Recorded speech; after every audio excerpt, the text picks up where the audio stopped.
What? Well, what are you talking about? Okay, I want to talk to you about the human brain.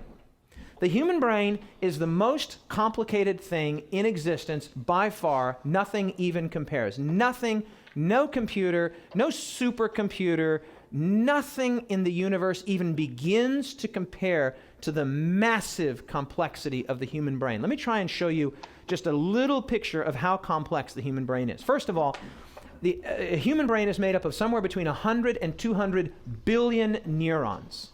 Okay, a neuron is a nerve cell, right? Many of you would have taken some sort of class in either high school or college where you would have remembered. You remember the neuron? It's sort of, I'll just draw a quick picture here. So you have the head of the neuron, and then you have this tail. Does anybody remember what this was called? The axon. Then you have this. Then you have all of these. What are these called? Dendrites that come off, right? Okay, so this is a rough approximation of a neuron or a brain cell. So you have 100 to 200 billion of those in your brain. Your brain is made up of them, not in your brain, but your brain is made up of them. Every one of those neurons has an average of 7,000 connections to other neurons. Okay, 7,000 connections. Now check this out. There are more neuronal connections in a human brain than there are electrons in the universe. Wow. Okay, so as near as, I don't know how they know these things, but I read a book several years ago by Dr. Owen Gingerich, who was the professor emeritus at the Smithsonian Astrophysical Laboratory. He also did something at Harvard. I don't remember what it was. But he says that the number of electrons in the universe is 10 to the 81st power. That's the total number of electrons in the universe. 10 with 81 zeros behind it. He estimated that the number of neuronal connections in the brain was 10 to the 121st power. That is to say, the total number of possible theoretical neuronal connections in your brain is far, far, far in excess of the total number of electrons in the universe. Okay, your brain is far and away the most complicated thing in existence. Nothing even begins to compare to the complexity of the brain. The only other things that would even be in the same stratosphere would be things like, I guess that's my computer, you can turn that down. The only other things that would be in the same stratosphere would be other biological organs, like the kidney or the liver or something like that. Okay, so are we cool on that? The human brain's massively complex. But it actually gets even more amazing, because the brain is a physical organ that's located in the human body. Has anybody ever seen a human brain? Mm-hmm. Right? You've seen it. You can weigh it. You could grab it. You could measure it. You could dissect it. Right? We all now have in our heads, presumably, an organ that's about the size of your two fists put together. Okay? This is your brain. Again, the most complicated. Don't even think of it as a computer. A computer doesn't even come close. Okay? This thing is sitting in your head right now, but it's more mysterious than this, because the brain appears to be the seat of the mind. And the mind is something that is totally on another level, because where the brain is a physical, weighable, material, measurable organ in the body, the mind is immaterial. Where's the mind? Right? You can change your mind, but you don't say, you know what, I'm tired of this old brain, I'm going to change this brain.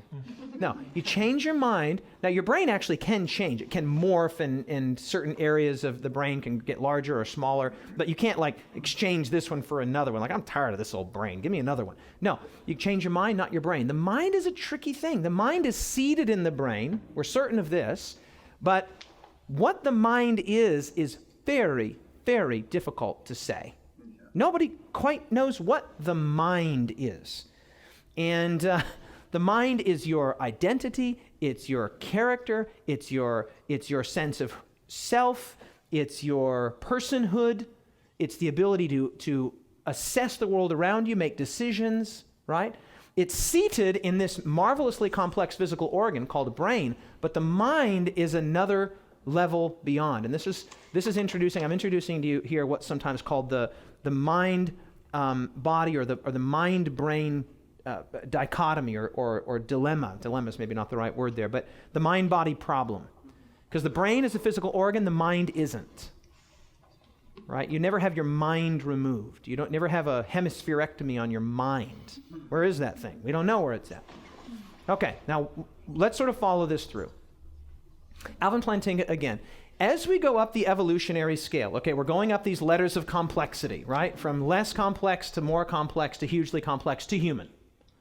As we go up the evolutionary scale, we find neural structures, brains, or brain-like things, brain-like organs, with greater and greater complexity. Near one end of the scale, for example, we find bacteria, okay? Presumably, they have no beliefs at all. Okay, what does a bacteria believe? The answer is probably nothing. Okay, why? Because they lack the neural structures to give rise to sufficient complexity to create what we know as beliefs. Okay? On the other end of the scale, way down there are human beings like us who have a rich and varied store of beliefs and whose brains contain many billions of neurons connected in complex and multifarious ways. That's what we just talked about. So that the number of different possible brain states is more than astronomical.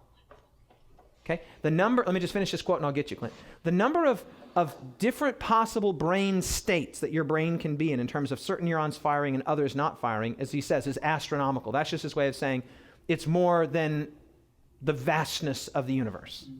Okay? And the idea is that as you rise in the evolutionary scale, okay, so we go from bacteria to other kinds of unicellular organisms to mollusks, and then eventually to amphibians and reptiles, then we get to mice, and we're moving our way up, right? Dogs, and then dolphins, and then there we are, humans, right?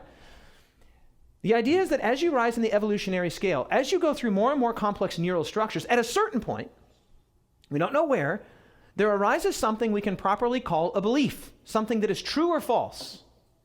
At a certain level of complexity, these neural structures start to display belief content. Belief content. And the creatures that harbor these structures have beliefs, namely us.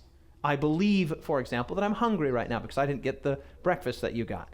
And I believe that you're paying attention. So I have beliefs, right? Most of our beliefs about the natural world seem to be correct and true. I'll show you that in just a second. The question I want to ask is this: what is the likelihood, given evolution and naturalism? He's saying if that's true, if evolution and naturalism are true, construed as including materialism about human beings, that human beings are not spiritual, they're not made in the image of God, they're just really bits of complicated biological matter that are assembled together. He says, what I want to know is, how would we know that the content that thus arises in our brains is true? In particular, what is the likelihood, given evolution and naturalism, that the content associated with our neural structures is true? What is the likelihood that our cognitive faculties are reliable, thereby producing mostly true beliefs? This is a hugely important point. Most of what you believe about the natural world is likely true. Now, that's a very philosophically big statement that I made there, but we know this because you don't spend a lot of time bumping into things. You dress yourself, you brush your teeth. If a car is coming toward you, you know to turn out of the way. I'm not talking about beliefs like, is there a God, and who should I marry, and what should I study in college? I'm talking about beliefs like that you're standing, that you're clothed, that you're hungry. You believe these things, right? And your brain and mind do a pretty good job of assessing the external world and helping you to make generally, well, maybe you don't make good decisions, but you're presented with the information to make good decisions. Like you walk up to the edge of a cliff and you're like, let's see what happens. Like you could jump off. That's an option available to you. But your brain and your mind sort of says, this is the nature of the situation. You're a biological entity. That's a long drop. If you jump off here, you'll likely die. And so you're presented with a situation and your brain helps you to make a good decision. You believe that you could jump, but you also believe that it's best not to jump. Right? So we're not talking about just big philosophical beliefs here. We're talking about the things that help you to get through your everyday life. And the vast majority of your beliefs are true in the sense that they're helping you. Like you don't just go outside and pick up a bunch of gravel and put it in your mouth and try to eat it. Because you believe that that's not food. And you're right. But you go and you sit down and a lovely meal has been prepared for you and you see it there and it smells good and you eat it. Right? So what Plantinga is saying is, if naturalism and evolution is true, why would we think that as these increasingly complex neural structures go from bacteria to, at what point Does a neural structure become sufficiently complicated to allow for beliefs? And then how would we ever know, or why should we believe that the content of those beliefs should be regarded as reliable and true? And he just says, he doesn't answer his question, but he's clearly hinting at the fact that there would be very little reason to believe that evolution could produce this level, not just of internal complexity, but of awareness about the external world. I'll give it to you very simply, and then I'll ask Clint to give us his question. Horses, for example, do not probably know that they will die.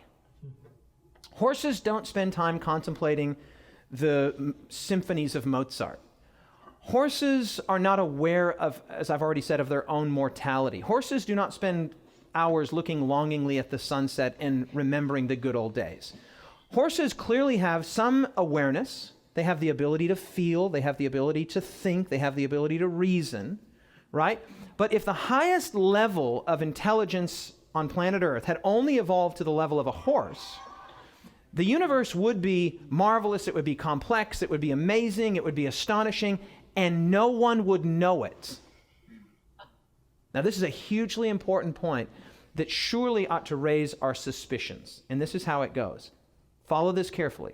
Not only is the universe amazing and complex and mysterious and beautiful, follow this, there are minds here that apprehend that it is amazing and that it is mysterious and that it is beautiful and that it is awesome. Surely this ought to raise our suspicions about the nature of the universe in which we find ourselves. Because it's not just that the universe is awesome, it's that we know it's awesome and we have the ability to perceive that it's awesome.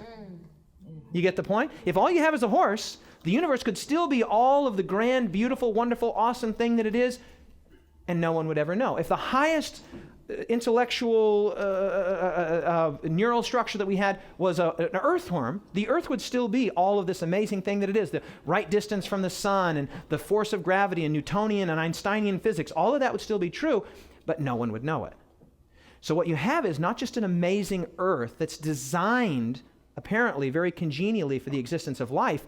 You have brains in that earth that are aware, hey, this looks like it was designed for brains just like mine. You see the point? You get that? Amen. So it's like having a room that's beautifully decorated for a little baby girl or a little baby boy. It's all splashed out in pink or blue, and all of the colors are there, and the baby crib is there, and everything is just beautiful. Okay, that's great, but that is made for a baby.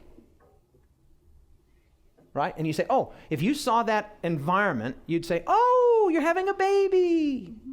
Okay? It's a little girl. You would see the environment and you would say, that environment is for that. We look at the environment and we say, this is what Albert Einstein called this, he called it, I don't remember exactly the word he used to describe it, but he called it a mystery.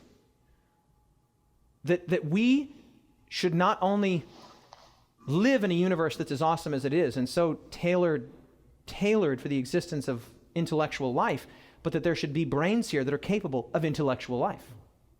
Okay, Clint.